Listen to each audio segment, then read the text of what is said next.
CITES Master's course is a program which prepares their students for management, leadership positions or roles in their countries, permits them to really understand how CITES functions and how their countries need to be compliant with the prescriptions of CITES.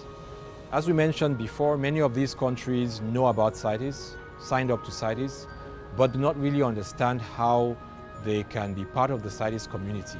And that's what we're bringing to them through these students who are being trained. CITES is the Convention on International Trade in Endangered Species of Wild Fauna and Flora. So at this point, the students are completing their master's degree program. They've been doing their field work, and it would be interesting to see what they have learned and how that is impacting the people around them, how that is impacting their institutions, their communities, and the way they themselves think about CITES. We would like to visit the students in Senegal to see what he's doing on pterocarpus, the inventories, the lessons he's learning about trafficking on pterocarpus, and what needs to be done about that. And after Senegal, we will be visiting the Gambia to meet the students working on awareness raising about CITES in the Gambia. And finally, the last part of our trip will take us to Burkina Faso. We're going to meet with a student there, Kevin, and see the work Kevin is doing on captive breeding programs in Burkina Faso.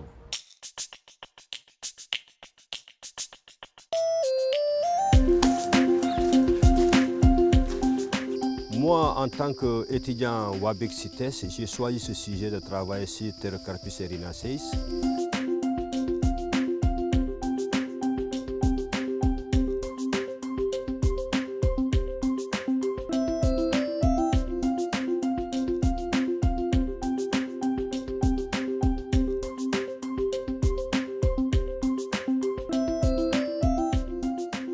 Le Sénégal se trouve à un moment où l'espèce est très menacée dans son écologie.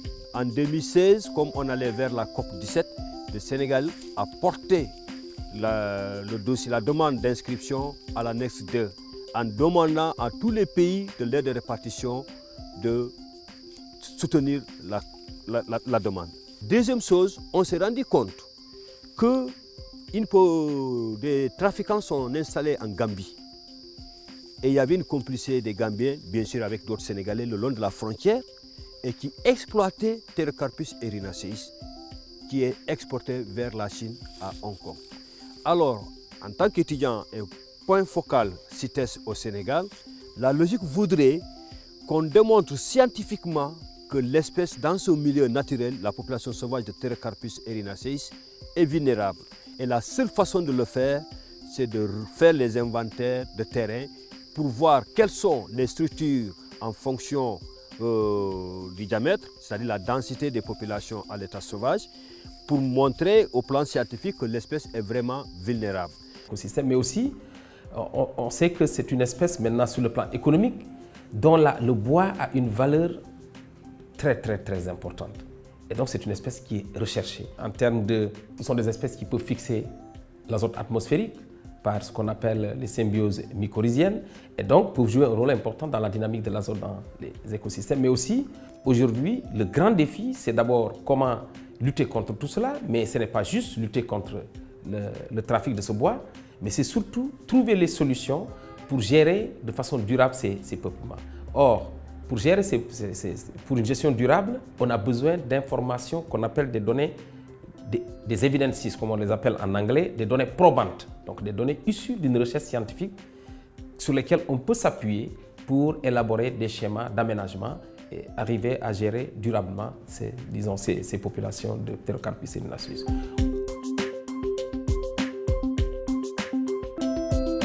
Maintenant que l'espèce est inscrite à l'annexe 2, le Sénégal se doit de travailler pour donner la chance de réussite, la chance de conserver l'espèce en milieu naturel. Et la seule façon de le faire, c'est qu'après ce travail que nous sommes en train de faire, on va aller logiquement vers une stratégie nationale de gestion de l'espèce pour l'inscrire dans une durabilité.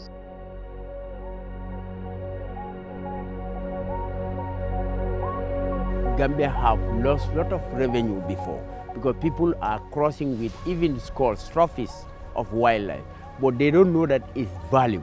They don't know that it's important to look at those seas, whether they have a real permit, taking it out of the country. But now, relevant institutions like Customs, Department of Parks and Wildlife, Forestry, NEA, now the National Research Institution, University, Fisheries Department, they need to upgrade their knowledge of understanding on that species, and that will be to capacitize them, for them to know all those species and which are the most species that people are trafficking from a particular country to outside world. I see him also talking about the right implementation that should be in place nationally, at national level, for a proper implementation of CITES. There have been changes, in terms of his knowledge about CITES and also his determination, to get this sort of convention well set, in the country.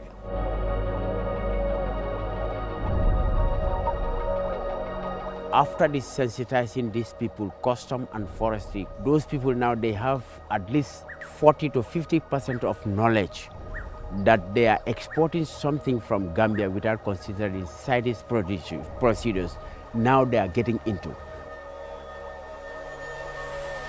Nous travaillons sur le thème qui suit, c'est l'étude diagnostique du système d'élevage en captivité au Burkina Faso, suivant les normes CITES et la législation forestière.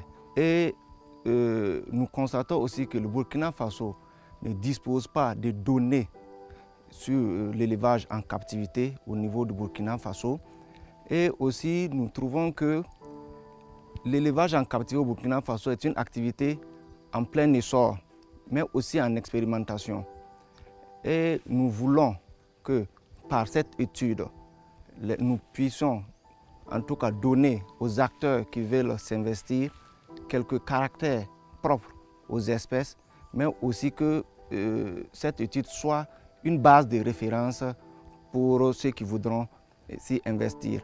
En plus, nous avons, même si ce n'est pas tous les établissements en captivité au Burkina Faso, au moins dans notre zone d'étude, nous savons quels sont les établissements d'élevage en captivité, quelles sont les espèces que les promoteurs élèvent au sein de leur établissement. Et le plus important est que dans ces établissements, il y a des espèces qui sont vraiment classées aux annexes de la CITES, que ce soit en annexe 1, en annexe 2 et aussi en annexe 3.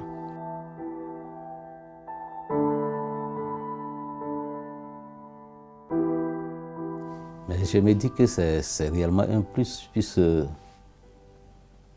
à discuter déjà, puisque avec l'organe de gestion qui soumet généralement souvent ce rapport. Donc son étude m'a permis de faire un inventaire exhaustif de ce qu'il y a comme élevage en captivité. Déjà, je me dis ça c'est déjà un acquis. En tout cas, j'espère qu'on peut écrire quand même quelque chose d'intéressant.